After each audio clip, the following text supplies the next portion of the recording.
curiosidades futebolísticas e camisas históricas. Estou aqui com Paulo Andel, jornalista esportivo do canal Panorama Tricolor. Ele vai fazer uma breve apresentação também aqui, e com Roberto Carlos, um amigo também, grande jornalista. Então, Paulo, quem é Paulo Andel? Gostaria que você contasse a sua história. Eu? Oi pessoal, tudo bom? Meu nome é Paulo, eu sou escritor, tenho 37 livros publicados. Eu fui correspondente internacional do site moçambicano PINN. Escrevi no jornal, no veículo de internet Brasil 247. Atualmente eu sou cronista do Correio da Manhã, todo final de semana. E sou colaborador regular do Museu da Pelada, além de editar o site Panorama Tricolor, que é direcionado aos torcedores do Fluminense desde 2012. Basicamente é isso. Tem outras coisas para falar, né? Mas o principal talvez seja isso. Você nasceu no Rio, né? Sim. Sim, você é carioca da gema, frequentou o Maracanã muitas vezes. O que é o sentido do Maracanã para você, do estádio do Maracanã? Cara, tem uma distinção a ser feita, né? Que é o antigo Maracanã do novo Maracanã. Os dois têm sua grande importância, eu acho que isso é legal. Mas para mim, que vivi muito do antigo Maracanã, o Maracanã era o lugar onde a cidade se encontrava. Do seu melhor ao seu pior, e quando eu digo do sofrimento à felicidade. Era um lugar onde o Rio de Janeiro, onde você tinha pobres e ricos juntos, às vezes sentados lado a lado, ou em pé lado a lado. Onde o povo carioca chegava no final de semana, depois de uma semana saturada com tantos problemas que nós tivemos. O Maracanã foi fundado em 1950. A gente teve uma década ali, mais ou menos, nos anos 60 ali, nós sofremos muito no Rio de Janeiro. O Maracanã era o lugar da catarse, o lugar do alívio, que as pessoas iam para comemorar, para vibrar, para se libertar, né? E assim, então você tinha um amálgama ali humano espetacular, não é à toa que, especialmente nas décadas de 60, 70 e 80, o Maracanã tem públicos estrondosos, de 140 mil, 150 mil, 160 mil, enfim, além de ser o palco de atrações mundialmente conhecidas, né? Caso de Frank Sinatra, Paul McCartney, o próprio Rock in Rio de 1991, enfim, mas no caso específico do futebol, o barato de falar desses eventos, como você está falando do Papa, ou dos eventos musicais, é que eles são fantásticos, mas eles são pontuais. O futebol não, ele estava lá toda semana. E a cada semana você renovava. O futebol carioca era fantástico, era uma verdadeira fábrica de grandes jogadores.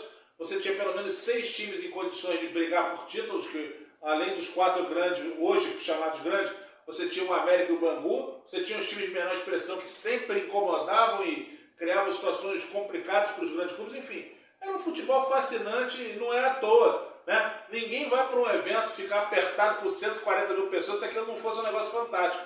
E as pessoas iam, né? Depois você tem um novo Maracanã, esse novo Maracanã, que é a metade do anterior, que sem dúvida, né, para pessoas de mais idade como eu, ele é mais confortável. Mas ele não tem ainda, ele ainda carece de uma história a ser construída. Ele não tem a grande história do passado.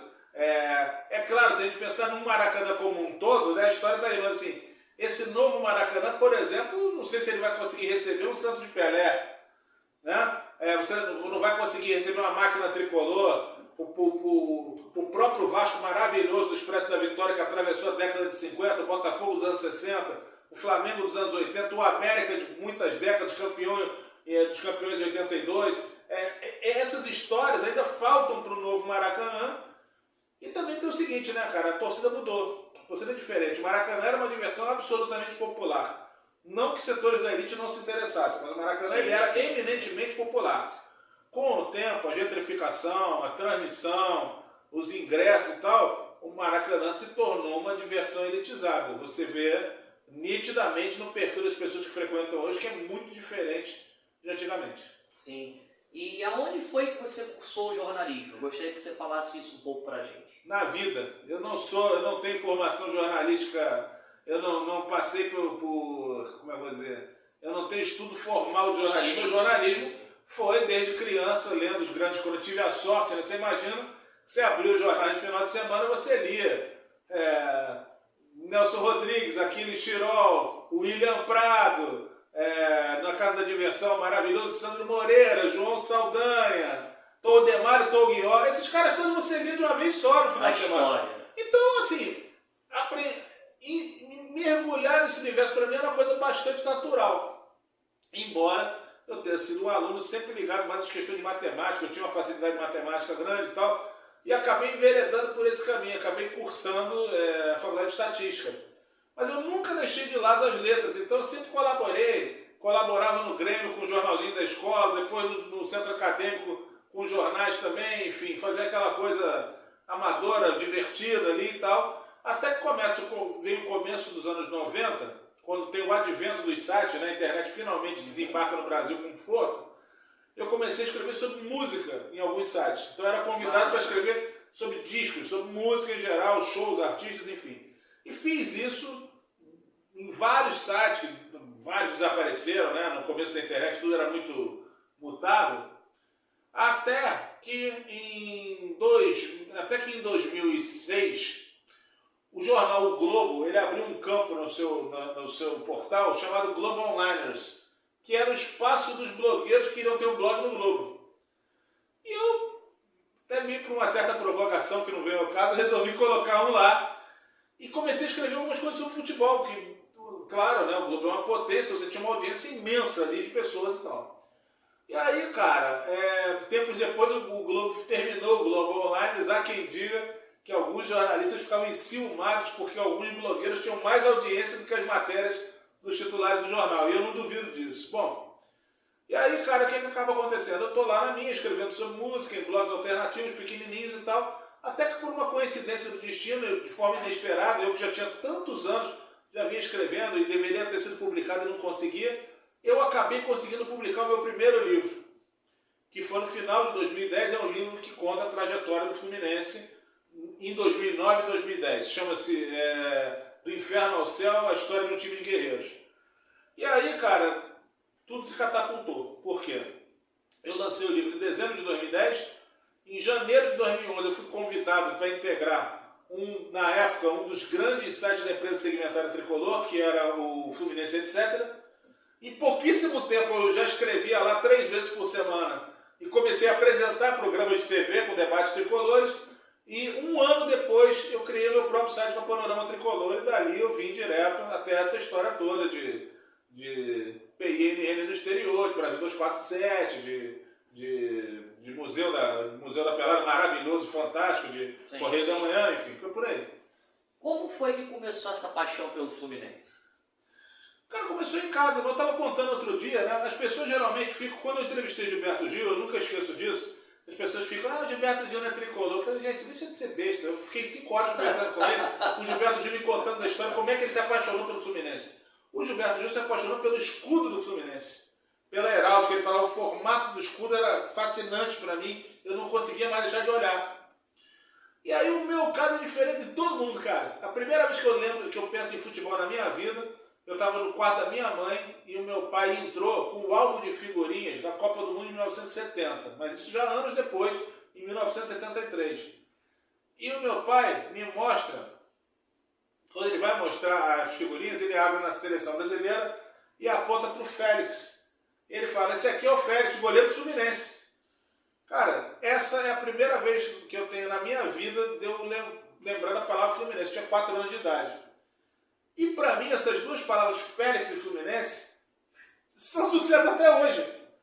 Porque ó, Félix era um nome muito diferente para mim, depois, claro, que eu fui saber quem era, o super goleiro, tricampeão do mundo, com uma trajetória maravilhosa no Fluminense.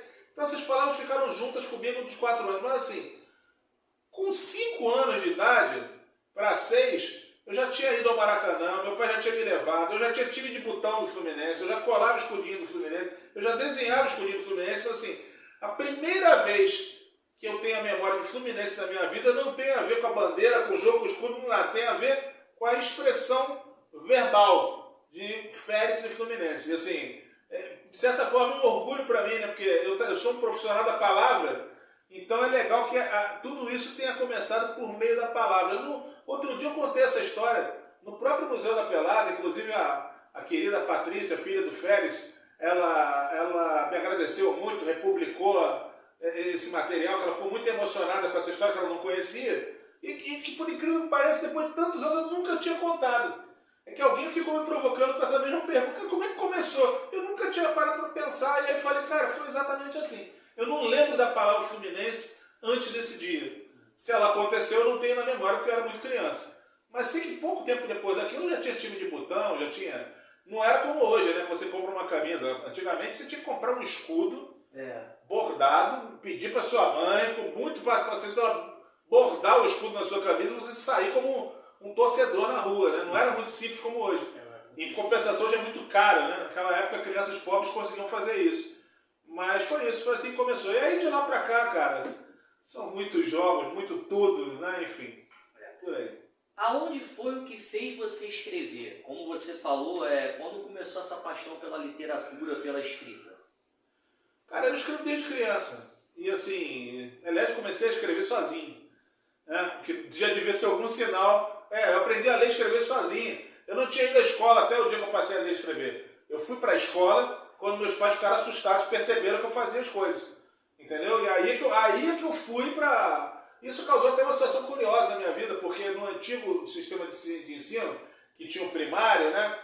Você tinha o que se chamava de ginásio, né? Hoje é o ensino fundamental. Cara, eu saltei, fiz 3 meses de CA, né? Que é o curso de alfabetização. Pulei para a 2ª série. Quando ia fazer a 3ª, eu tive um problema na minha família, a gente teve que se mudar de apartamento, mudou de bairro. Fiquei 1 ano sem estudar, pulei a 3ª, fui parar na 4ª. E isso porque eu estudava por conta própria, porque eu lia por conta própria. Sim. E quando eu ia fazer os testes, eu estava em condições, entendeu? Então, assim, sempre gostei muito de escrever. Antigamente, quando o vestibular era unificado, tinha vestibular, né? Hoje tem Enem, tem vestibular também, mas você tinha que escolher sua carreira e tal. Eu cheguei a pensar em fazer faculdade de letras, em cima da hora eu mudei, fiz estatística. Mas sempre me interessei, sempre fui um leitor ávido e sempre gostei de escrever, só que eu tinha vergonha de mostrar para as pessoas. Muito material meu foi jogado fora, eu não mostrava para ninguém. Hoje eu fico pensando que isso tinha um valor, né? Assim, e eu joguei fora. E aí, cara, a primeira vez na minha vida que eu, em público, comecei a escrever foi justamente na UERJ, porque eu passei a escrever crônicas no Jornal do Centro Acadêmico, e o jornal tinha tiragem de 2.000 exemplares, era espalhado por toda a universidade, então assim, as pessoas começavam a ter uma receptividade daquilo e tal, então foi desse jeito. Mas assim, lá atrás eu já pensava, um dia eu vou escrever um livro sobre o Fluminense, cara, vou juntar 20 anos de material e vou escrever. Mal sabia eu que viria pela frente, né? Mas foi assim. Falando de Fluminense, o canal, no caso, né, como eu já te falei, ele é de coleção de camisas históricas. Ele é o guincho do canal, né? Qual camisa do Fluminense, assim, que mais te marcou, que você achou mais bonita até hoje? Cara, tem muita... O Fluminense já ajuda esse processo, né? É difícil ele não ter uma camisa bonita, mas assim... As camisas brancas da Lecoq Sportif no começo dos anos 80 são maravilhosas. Sim. Essa camisa aqui, eu acho muito difícil superar essa camisa. É muito difícil, ela é lindíssima. A camisa da Máquina, tanto a tricolor quanto a branca, são maravilhosas, são de chorar. Você olha aquilo é muito bonito. Tem uma camisa que eu acho bonita também, o pessoal não fala muito, que é a camisa de 94 para 95, nos tempos da Reebok, que ela tinha as listas bem grossas e um número bem grande, brancão, né? Porque antigamente, né, quando começou essa coisa de patrocínio, os clubes começaram a tapavam as costas, né, para tentar deixar o número mais claro, né? E assim, a camisa do Fluminense sendo tricolor não dá para fazer isso. O que o Fluminense fez? Meteu um super número grandão e eu achava aquilo muito bonito. E tem uma camisa, cara, que eu sei que os tricolores vão me matar, a que eu odiava antigamente, hoje eu acho ela tão bonitinha, ela tem um significado afetivo tão importante para mim, que é a chamada camiseta das bolinhas, que é aquela camisa de 92, que tinha umas bolinhas e tal. Eu olho para aquilo... Assim, tipo a do piano, aquela... chamam de piano, chamam de bolinha, chamam de balãozinho, chamam de tudo quanto é jeito. Triângulo. Mas aquela camisa me chama muita atenção, cara, porque era uma época muito contente da minha vida como torcedor, mesmo o Fluminense não ganhando nada, porque a gente vivia um momento bacana ali. Tinha times humildes, mas o Fluminense estava brigando por título, brigou pelo Brasileiro, foi garfado na Copa do Brasil, disputou o Carioca. O Fluminense estava sempre brigando, o Fluminense era o protagonista. e eu senti o seguinte, era a primeira vez, imagina, que a pessoa da minha geração estava vendo o Fluminense ficar sem ser campeão tantos anos. Mas a gente sentia que aquilo ia acabar. A gente olhava para aquilo e falava, cara, isso vai acabar. Daqui a pouco vai acabar. Demorou um pouco, mas aí veio 95 e, enfim. A história todo mundo conhece de 95. Sim. É de outro clube assim. Qual camisa que você acha bonita? Ou da seleção brasileira? Cara, honestamente, cara, eu gosto de muitas camisas, tenho simpatia por muitos clubes. Assim, eu não tenho, é óbvio, que como torcedor do Fluminense, em determinadas situações eu tenho que defender o meu clube, claro, em situações. claro. Mas assim, cara, eu gosto de muitas camisas, assim, é difícil até te falar. Eu sou muito ligado em escudo, eu adoro escudinho. Se eu pudesse, teria todos os escudinhos do mundo. Acho todos os escudos legais, inclusive dos times extintos. Aqui no Sebo X, a gente faz uma reunião regular de admiradores de clubes extintos, então, enfim. Mas as camisas, vou te falar algumas. Tem uma camisa do Vasco, que eu acho muito bonita, que é de 1980, da Adidas, com preta. Uniforme preto, eu achava lindíssimo aquele uniforme do Vasco, eu achava muito bacana. Eu gostava muito do Palmeiras de 79, com verde um pouquinho mais claro, aquele verde brilhante. Claro, fiquei inebriado com aquilo, meu pai me levou para ver Flamengo e Palmeiras no Maracanã, com 140 mil pessoas, Palmeiras 4-1, qualquer garoto ficaria maluco com aquilo, que não fosse rubro-negro, é claro. Cara, eu gosto do uniforme do Bahia, eu gosto das camisas brancas do Bahia, geralmente eu acho muito bacana, acho muito legais, tá? Gosto de todos os Fluminenses, todos o Fluminense, todas as imitações, todos eu gosto. Aliás, o time tenhense, no nome, ele já tem minha simpatia, já é simpático. Se for imitação parecida, inspirada no Fluminense, melhor ainda. Camisas do América. O América é um caso à parte, né? Porque o América é um xodó do Rio de Janeiro, né? Então, assim, cara, eu acho que quase tudo do América é muito bonito, especialmente as camisas mais antigas, né? Tem uma beleza naquilo. Acho lindo quando o América tinha as camisas vermelhas com o escudo invertido, né? O escudo branco com as letras vermelhas. Aquilo fica muito bonito. Eu tenho uma daquela. Pô, a nossa maravilhosa portuguesa. Cara, a portuguesa é impressionante. A cor... Não é porque eu sou tricolor, a portuguesa se assemelha não, mas, cara, a portuguesa tem umas camisas elegantes, bonitas, é um negócio muito bacana. Então, assim, os uniformes da portuguesa são muito bacana. Cara, eu gosto do Bom Sucesso, eu gosto da combinação do rubro-anil ali, eu gosto muito do Bom Sucesso também. Vermelho, enfim, né? Cara, as antigas camisas do Cruzeiro, né, todo azulão, né, aquela coisa bacana. Enfim, acho legal. Do Grêmio. Assim, eu gosto de muita coisa, cara. Tem muita simpatia. Isso não tem... Acho, principalmente você que é do ramo de camisa, sabe disso, né?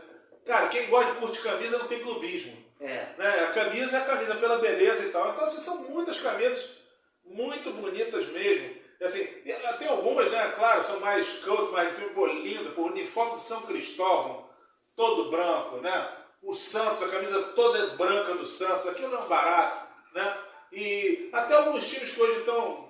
mais no ocaso, mas que já fizeram história, inclusive no Campeonato Brasileiro, o Nacional de Manaus, que era um barato, o Fast Club, enfim, adoro a combinação de cores do Paysandu, acho lindo aquele azul mais clarinho, né? E o Remo também acho lindíssimo, né? Porque eles são, inclusive, até eles são contrastados, né?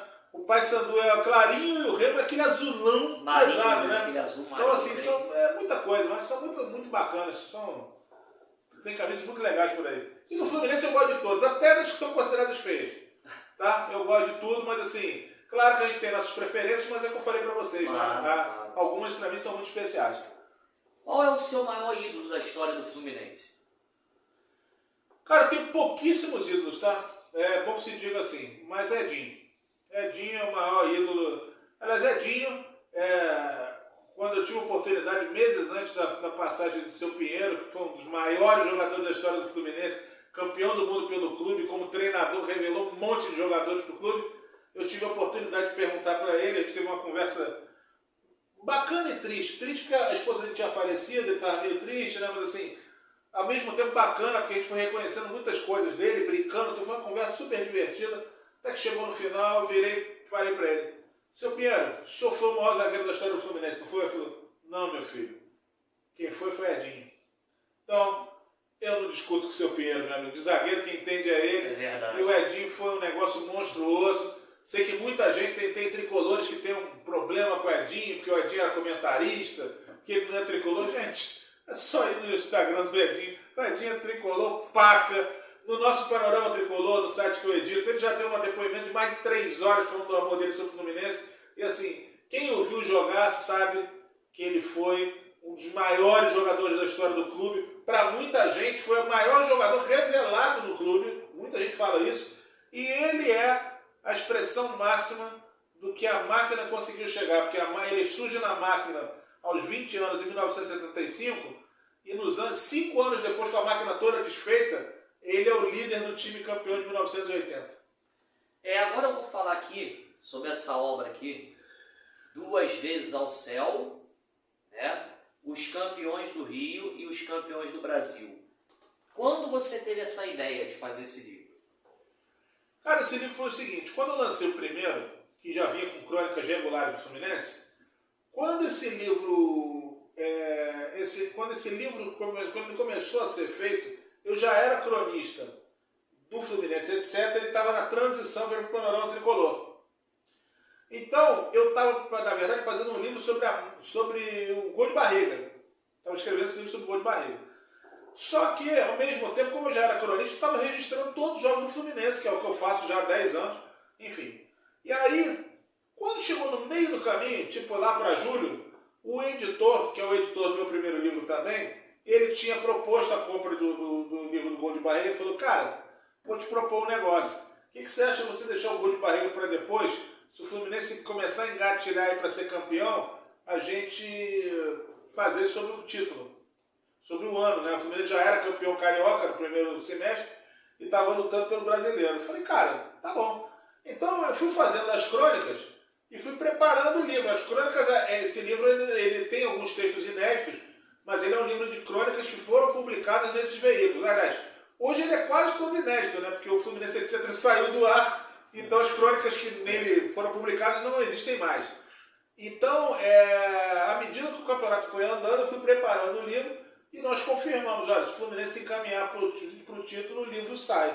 Tá bom, o Fluminense conseguiu, foi campeão até com 3 rodadas de antecedência, e aí o livro se encaminhou dessa maneira. Esse foi meu segundo livro. Vai fazer 10 anos, já fez, não, vai fazer ano que vem, mês que vem, faz 10 anos. E outra coisa que eu queria te perguntar também, falar mais sobre os seus livros. Qual o livro que você mais gostou de escrever até hoje, das suas diversas obras que você já tem? Ah, cara, assim, você diz o Fluminense? No geral? Qualquer um, no geral. É difícil falar, né, cara? São quase 40, então assim, em todos eles você tem um Por apreço. isso que eu falo, né? são várias obras, né?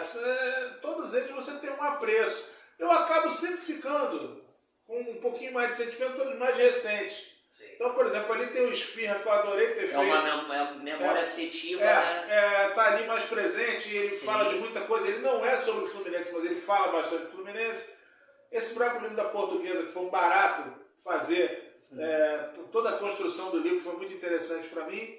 Mas assim, cara, é difícil, assim, não é fazer média, não, mas eu não consigo distinguir, digamos assim, qual que é o que eu gostei mais. O que eu consigo com o passar do tempo, e aí é o espírito crítico de qualquer escritor, é ocasionalmente reler alguns trechos que eu quase não leio nada do que eu escrevi, e olhando assim, falei, cara, hoje eu escreveria isso diferente. Eu não faria assim. Sim, mas isso sim. todo escritor passa, né? Claro. Mas assim, claro, teve alguns que são maravilhosos de fazer. O Gol de Barriga foi um livro muito bacana de fazer. O Pagar o Quê, que foi um livro muito legal, porque era uma defesa institucional. Para muita gente é a maior defesa institucional da história do Fluminense, eu fico muito orgulhoso disso. Tem a série Roda Viva, é uma série que eu fiz de e-books gratuitos, ficam disponibilizados, são quase 600 páginas de livro, né? Em 9 volumes. Aquilo eu gostei muito, porque são histórias tricolores, fala sobre personalidade, sobre anônimos, sobre jogos esquecidos, sobre jogos muito vivos, enfim. São muitas coisas, varia assim. Cara, quando eu estou numa frente de batalha, eu estou fazendo um livro, eu estou com aquele, eu quero que aquele funcione e ele é meu preferido. Quando ele sai, ele se junta aos outros, claro, e fica tudo igual. Mas eu diria que esses foram muito legais. O Pagar o Quê, sem dúvida, foi o que me deu o reconhecimento nacional, né? O primeiro foi muito bonito, porque foi o que me saltou, né? Que me fez ter uma quantidade de pessoas seguirem me seguindo e que me abriu portas para trabalhar em veículos para escrever e tal. E os gols de barriga. Eu fiz 3 livros sobre gol de barriga. Os 3 para mim são muito legais, porque é um dia muito especial para mim, muito significativo e um dia muito lindo para a história do Maracanã e do futebol brasileiro. Claro, eu sou tricolor, então estou muito feliz com aquilo. Mas acho que todos os torcedores do Flamengo que foram naquele jogo, acompanharam, eles têm plena noção de como aquilo foi especial. Foi um momento único que, honestamente, o Maracanã nunca mais repetiu, nem mesmo quando teve momentos históricos, quando o pessoal fala, como, por exemplo, há uma certa forçação flapreciana em igualar o jogo do gol do Pet ao gol de barriga. Não é igual. Não. E não é igual por uma razão muito simples. O Fla-Flu de 95 foi uma briga de 2 clubes do começo ao fim. Cada um dominando um período do jogo e os dois se gladiando. O Flamengo e o Vasco do Pet, o Vasco estava todo recuado, encolhido, segurando a derrota, e o Flamengo atacando. Então não foi, claro. 2-1, o Vasco seria campeão. Exatamente, sabe, né? Teve um gol lindo, ok, beleza, mas em termos de espetáculo, em termos de que foi o jogo, não se compara o jogo do gol do Pet com o gol de barriga. Sim. Qual desses livros foi o que te deu mais trabalho para escrever? De todas essas obras todas. Deixa eu te falar, cara. Olha só, o Pagar o Quê? Que é um livro de coautoria, foi o que me deixou mais cansado, porque eu só trabalhei um dia nele. A minha parte do livro foi escrita num dia, mas eu não parei de escrever, né? Fiquei 15 horas escrevendo sem parar, então aquilo me cansou. Mas assim, cara, eu não tenho tanto trabalho assim. É claro que eu tenho vários livros que foram feitos com pesquisa. Por exemplo, o primeiro livro do Gol de Barriga é o livro que conta a história do campeonato inteiro. Ele me obrigou a ter vários meses de pesquisa na Biblioteca Nacional, que, é claro, não lembrava de todos os detalhes. Eu fui ler pelo menos 5 jornais diários de todo o campeonato para poder pegar opiniões diferentes, aquela coisa toda e tal. Então esse foi um livro que me deu trabalho de meses de pesquisa. Tá? Mais recentemente, o livro da Portuguesa me deu um enorme trabalho. Por quê? Porque eu era apenas um entusiasta da Portuguesa. Eu não conhecia a história do clube, que é belíssima, por sinal. Então eu fui tendo que descobrir as coisas em pleno voo. Né? E para piorar, no meio do caminho, quando eu já tinha quase umas 90 páginas escritas, eu pensei assim, cara, eu vou começar a procurar outros livros sobre a Portuguesa para me balizar, né? Que evidentemente não existiam. Entendeu? Não existem. Então, assim, essa foi uma questão mais complicada. Então deu um trabalho para pesquisar muita coisa da Portuguesa, mas foi uma satisfação. Quem gosta desse universo, isso não te pesa como esforço, é prazer. Você buscar as informações, você resgatar informações perdidas, entendeu? E assim, muita coisa do Fluminense, há uma discussão que eu acho até, nem cabe aqui, né, que é um programa divertido, um programa bacana, mas assim, tem uma turminha que vem com um papo aí de que os historiadores é que fazem livro e tal. Eu falei, cara, olha só, todo respeito aos historiadores e aos pesquisadores, e tem que ser respeitados mesmo. Claro. Mas você não tem nenhuma garantia que um historiador vai escrever um livro com qualidade suficiente para entreter um leitor só porque ele é historiador. Ele tem que ser bom de texto. Então, livro para mim é texto. O texto tem que ser bom, tem que ser. A pessoa que lê tem que se empolgar. Aquilo não pode ser uma coisa assim, legal, não. Aquilo tem que mexer com você, entendeu? Tem aquela coisa meio de assessoria de imprensa, né? Aquela coisa só a narração do que exatamente, entendeu? Não pode ser desse jeito. Ainda mais numa situação apaixonante como é. O futebol é apaixonante no mundo inteiro e no Brasil não é diferente. Então, assim, eu rebato às vezes, né? Claro, né? Sempre tem aquelas espetadinhas ignorantes, né? Tipo, pô, o cara não é pesquisador. Eu falei, não preciso, meu filho. Se eu escrevi 25 livros, 25 não, 21 sobre o Fluminense. Sendo que 90% deles são de fatos que eu vivi, pô. Eu tava lá, eu vi. Claro. Eu sou testemunha da história. Eu tava lá como cronista no fronte de guerra acompanhando os detalhes. Então, o caso específico do Fluminense me facilita muito no futebol carioca porque eu acompanho muito isso. Entendeu? Mas a parte da pesquisa também é prazerosa. Foi o caso da Portuguesa. A Portuguesa, especialmente, eu concentro o livro de 1953 até os dias atuais, fechado no ano passado. Então, claro, a Portuguesa não tinha a mesma cobertura midiática dos outros clubes. Então, você pesquisar é mais complicado, você tem que mergulhar. O clube não dispõe de muitas fontes de consulta, enfim. Então, você tem uma série de dificuldades ali. Mas, também no caso do Fluminense, eu praticamente nunca precisei de nada do clube para isso. Sempre fiz pelo meu próprio caminho. Uma ocasião, eu fiz uma pesquisa lá que não foi muito profunda, entendeu? Enfim, eu acho que de qualquer livro é válido. Desde que seja bom, se o autor é bom, o livro vai ser bom. É claro que a gente tem que ter um cuidado com uma capa boa, com um acabamento bom, com papel da melhor qualidade. Isso eu procuro sempre me esmerar no selo com qual eu trabalho. Agora, o principal, meu amigo, é o texto ser bom. Se o texto não for bom, o livro pode ser bonitinho, a foto pode ser linda, mas o resultado final vai ser uma porcaria. Como nasceu o Panorama Tricolor? Como surgiu? O Panorama Tricolor? O Panorama Tricolor foi o seguinte, cara. Eu trabalhava no Fluminense, etc. E eu tinha ido para lá a trabalho, eu escrevi num outro site, pequeno, bem pequeno, e eu fui convidado para ir para o Fluminense, etc. E esse rapaz que coordenava esse outro site, eu acho que o pessoal do Fluminense, etc., para não ficar sem graça de só chamar a mim, chamaram-no para participar também. E eu tinha feito um acordo com ele, tinha feito o seguinte acordo. Poderia acontecer da gente não se dar bem lá, da coisa não funcionar. Eu tinha um acordo com ele que eu voltaria para o site dele, só com ele, se a coisa não funcionasse bem. Nós trabalhamos muito bem no Fluminense, etc., durante um ano e tanto, mas depois algumas coisas não funcionaram bem, foi quando eu resolvi sair.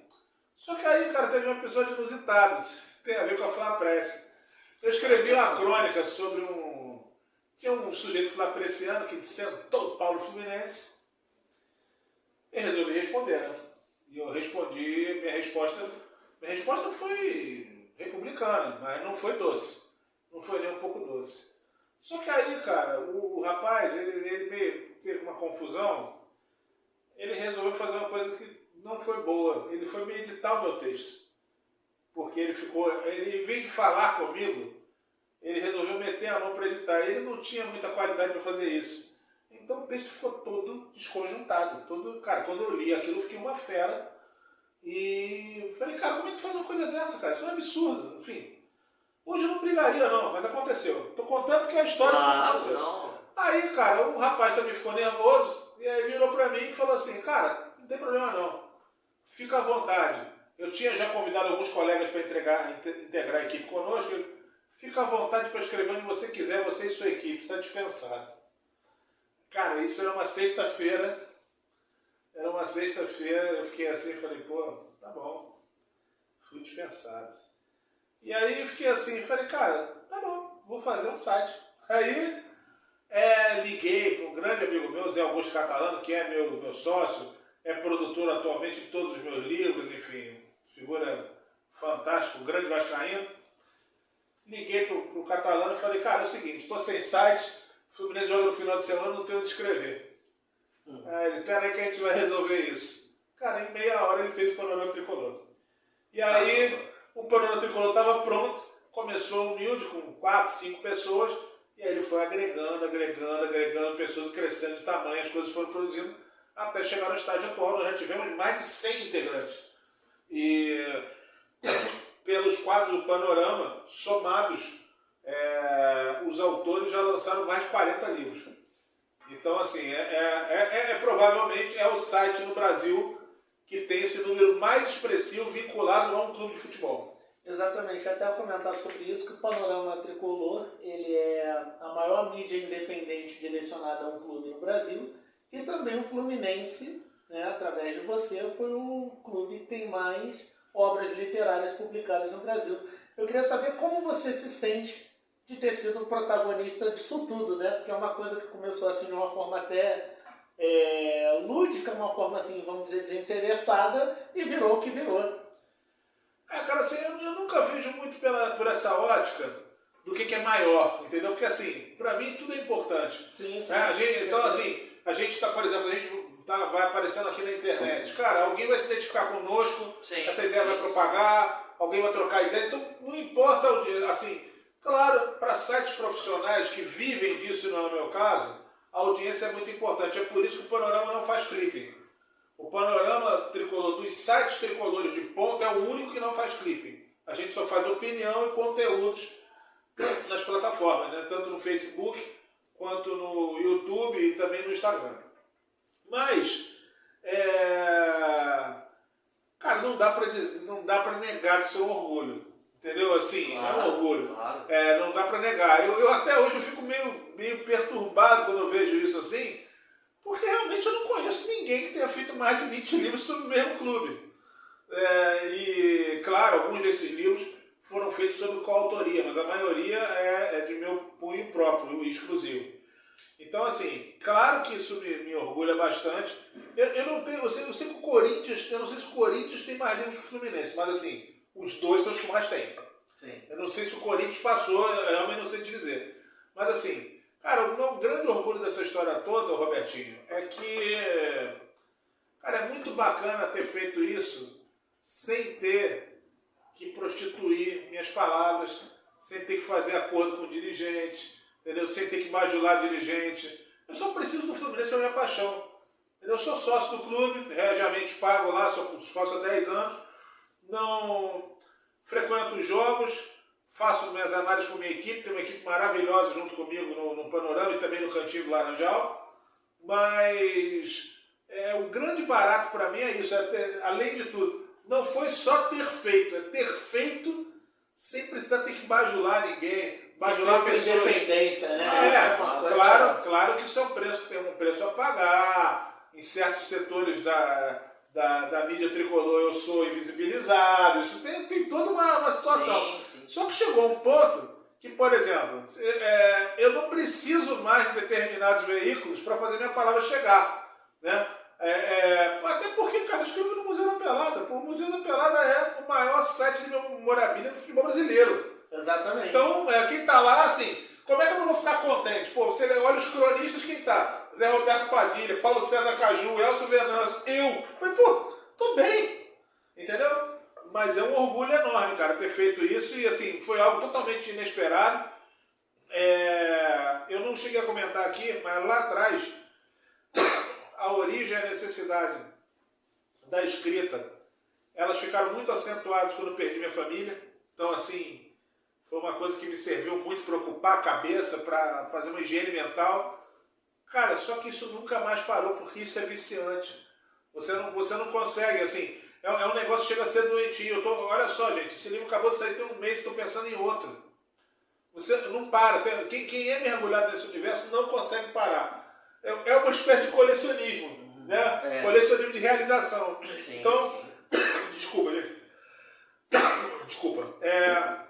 Então você não consegue parar. Mas assim, claro que é um orgulho, assim, independentemente da posição que for, primeiro, ou segundo, ou terceiro, saber que o Fluminense é um dos clubes mais bem posicionados em todo o continente americano na produção literária, e que eu faço parte disso, de maior ou menor escala, para mim já é um negócio maravilhoso. Eu que há 10 anos sonhava, pô, um dia eu vou fazer um livro sobre o Flu, então só tenho a agradecer. Uma realização, né? Tá completa, né?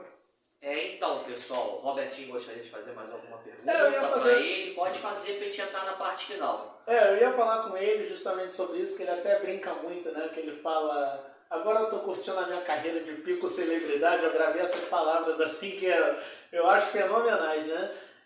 E todo esse trabalho, né, que você vem fazendo ao longo dos anos, você fez várias participações em diversas rádios aqui, você foi recentemente na Tupi, falar sobre esses livros, assim, sobre tudo que você anda fazendo.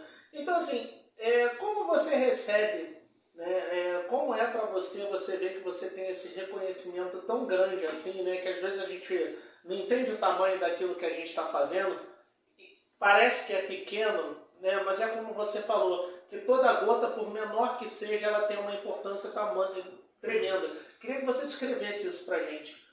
Cara, eu só tive muita noção disso em 2 momentos pontuais. Assim, porque, na verdade, quando eu vou fazer um negócio desse, é claro que eu fico super contente, mas eu não estou ali pensando porque, sou eu que estou sendo promovido. Não, é bacana participar. O primeiro deles vai fazer 10 anos, quando eu estive no programa do Edilson Silva, que na época era na CNT.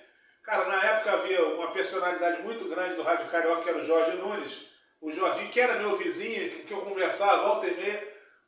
Nesse programa, o Jorginho entrou numa de me sacanear e avisou antes. Gordinho, hoje tu vou te sacanear, tu vou te pegar pra Cristo. Ele passou o programa inteiro me sacaneando, cara. Eu respondendo. Era uma figuraça o Jorge Nunes. Só que no final aconteceu um negócio absolutamente inusitado, que na época entrou pra história do CNT. Acho que dá para contar aqui, né? Pode contar. Assim, o Jorginho virou e...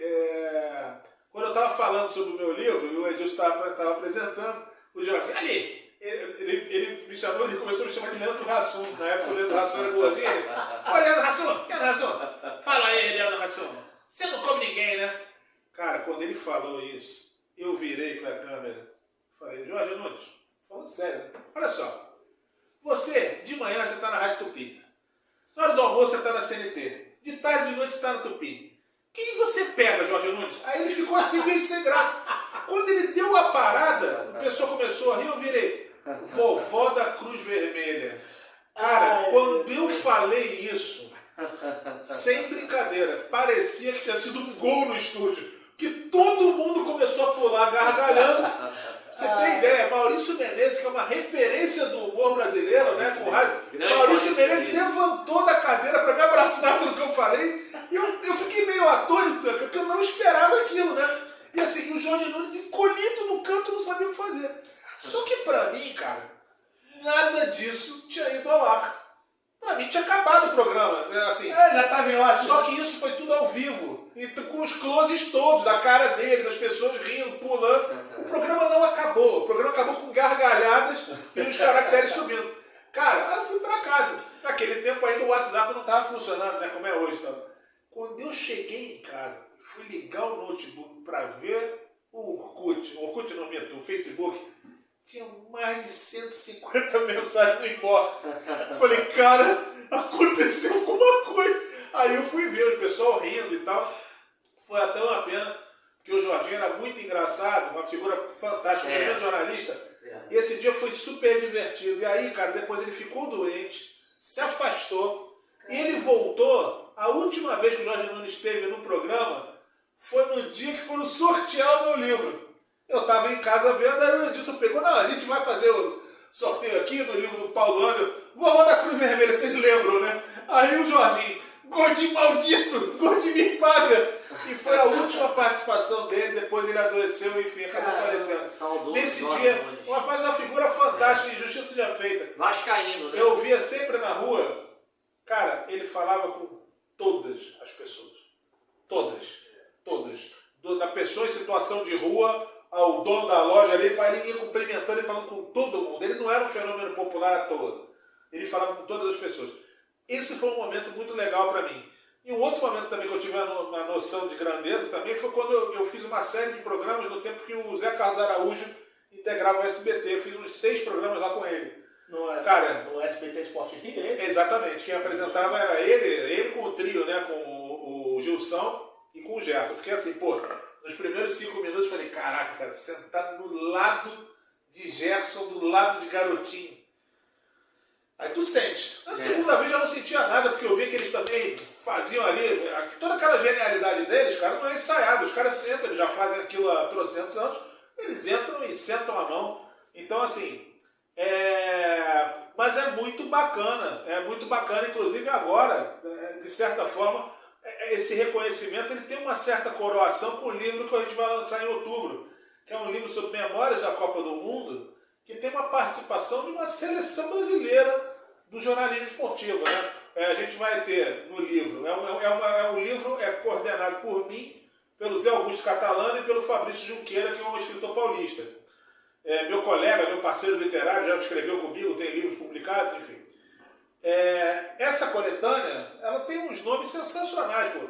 Kleber Machado, Milton Leite, Milton Neves, J. Júnior, Tatá Muniz, Ricardo Mazella, Vinícius Gama, Rafael Marques, ou seja, só aqui a seleção brasileira da crônica esportiva, né?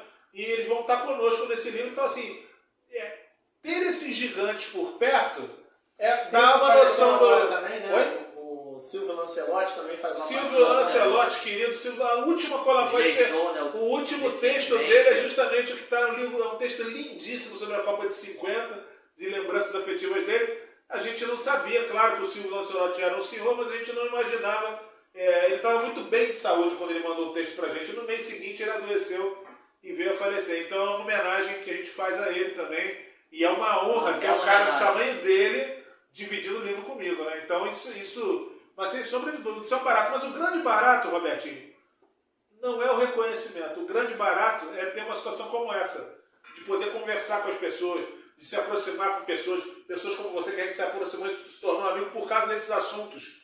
Entendeu? E esse é que é o grande barato do negócio. Não é... É claro que para o ego humano, a gente... você fica satisfeito, se sente reconhecido também, mas isso não é o importante. O importante é a troca, é o aprendizado, é a soma de experiências que você tem e a construção das coisas que você vai fazendo, pouco importando se isso representa sucesso financeiro ou sucesso em termos de promoção. Quantas coisas nós não conhecemos aqui, ó, nesse exato momento que nós estamos conversando?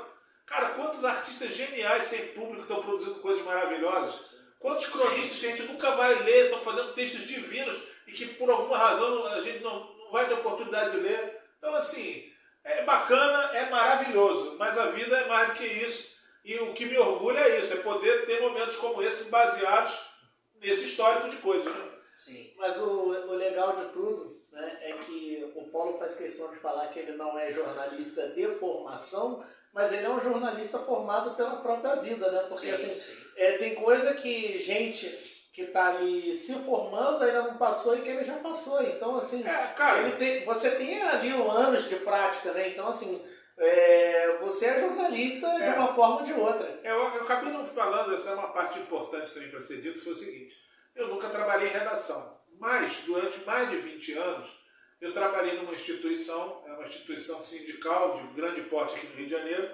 onde eu era responsável pelos releases econômicos da instituição. E esses releases não eram nominados, porque eles eram releases institucionais.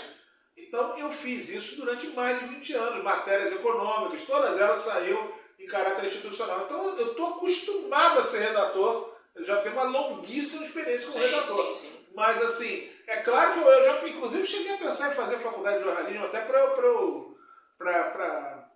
porque a gente pode aprender o tempo todo, pode se aprimorar o tempo todo, mas assim, o que às vezes eu acho curioso de algumas pessoas que tentam, você sente quando a pessoa comenta isso porque é curioso, ou quando a pessoa fala isso porque ela quer te diminuir de alguma forma. Sim. E aí, cara, eu sempre faço o seguinte: quando a pessoa acha curioso, eu falo, olha só, gente, eu sou formado em estatística. O quê? Como assim? Eu falei, estatística também escreve, né? Pelo menos a gente espera. Eu sei que alguns escrevem muito mal, mas eu sei que escrevem. Agora, o que eu queria dizer é que é o seguinte, cara, longe disso, por favor, quem está assistindo, não quero causar comparação, porque seria um absurdo. Não é isso. Mas o maior jornalista brasileiro vivo não é um jornalista formado, que é Jânio de Freitas. E um dos maiores jornalistas brasileiros vivos, não mais ativo, acho que já por questão de saúde, que é Mauro Santayana, só cursou até o 3º ano do primário, na época, que hoje seria equivalente à 4ª série do ensino fundamental. E isso não deixou de permitir que eles fossem monstros da redação. O Jânio de Freitas, em 1959, fez uma reforma no Jornal do Brasil que mudou a trajetória dos jornais brasileiros. E ele não era jornalista. Então, assim, aliás, não era jornalista. Ele é muito jornalista. Ele não fez uma escola formal. Entendeu? Mas, assim, é o que eu digo. É claro que você, nos cursos você vai aprender, sim, mas, assim, de certa forma, eu acho um tanto engraçado quando alguém tenta, como eu te falei, quando eu sinto que alguém tenta me diminuir por isso, eu tenho vontade de rir, porque falar, cara, se eu publicar meu currículo aqui, você vai ficar até amanhã de manhã lendo e não vai ser igual ao seu. Teve uma vez, isso pra mim foi um choque, porque quando o Paulo falou pra mim, eu nunca frequentei uma faculdade de jornalismo, eu me assustei. Porque assim, eu não vi. Acaba até chocando. Não, né? ele me chocou. Mas é comum, essa reação é comum. Ele me chocou que eu falei assim, cara, não é possível, cara. Ele deve estar brincando comigo. Eu acho que ele tá de sacanagem. Eu falei assim, por que você não vê assim, diferença num texto que o Paulo escreve no Panorama, em qualquer plataforma que seja, você não vê um texto diferente do que a gente vê nos releases aí nas grandes mídias. A gente não vê assim diferença de vocabulário, de redação, você não vê. Então, assim, é um choque para a gente, né? Eu também vale salientar, né, que antigamente não era exigido propriamente uma faculdade, né? Por exemplo, o próprio Mário Filho não era um jornalista de formação, até porque antigamente acontecia muito dessa coisa de um advogado, um cara que já estava acostumado com aquilo, ser um redator de um jornal, né? Cara, e também pelo seguinte, né? Os cursos, os colegiais eram muito fortes. Então, quando o garoto chegava à adolescência, já tinha tido uma carga de literatura tamanha. Se ele tivesse essa vocação para escrita, ele ia escrever bem. Entendeu? Então, assim, a gente tem muita gente aí que não passou. Claro, quem sou eu aqui para descartar? Acho que a faculdade é fundamental para tudo. Todo mundo puder fazer um curso superior, faça, gente. Eu completei um e larguei outros 3. Mas fiz pela metade, foram aprendizados muito bons para mim. Foi uma vivência, né, Paulo? São assim, como eu te falo, dentro disso aí que você está falando, ok. Mas eu fiz metade da faculdade de Ciências Sociais, fiz metade da faculdade de Direito, fiz metade da faculdade de Matemática. Tudo isso soma experiências que na hora que eu vou escrever contam muito para esse processo, entendeu? Claro, são experiências incompletas, mas não deixam de ser experiências. Sim. Então, assim... Mas todas tiveram uma base, né? Todas ajudaram a construir o grande Paulo Andel que a gente tem hoje aqui. Eu sou bem grande. Eu sou bem grande. Mas, assim, é absolutamente normal o que você falou, cara. Todo mundo ri. O pessoal ri quando fica sabendo, fica espantado quando sabe que eu sou formado em estatística. O pessoal se assusta quando eu digo que eu tenho 54 anos. Até minha mulher não acreditou na época, eu tive que mostrar minha identidade para ela. Enfim, eu sou uma farsa. Gente, foi uma honra conversar com o Paulo Andel. Muito obrigado mesmo pela atenção, esse espaço que você reservou para o canal Gato Mestre, né? Eu que agradeço, pô. Só quero agradecer ao Robertinho também, muito obrigado, que é um grande amigo. Eu acho que foi um papo ótimo e o pessoal vai gostar muito.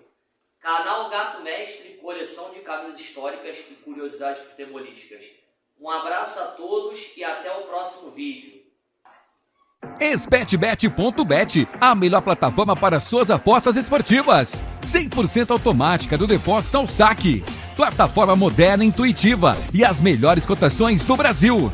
Credibilidade e segurança para fazer as suas apostas e fazer dinheiro com a sua sorte. 24 horas por dia. Gerencie você mesmo todas as suas apostas. Aposte ao vivo e receba seus lucros sem atrasos. Expetbet, vem apostar no melhor do Brasil.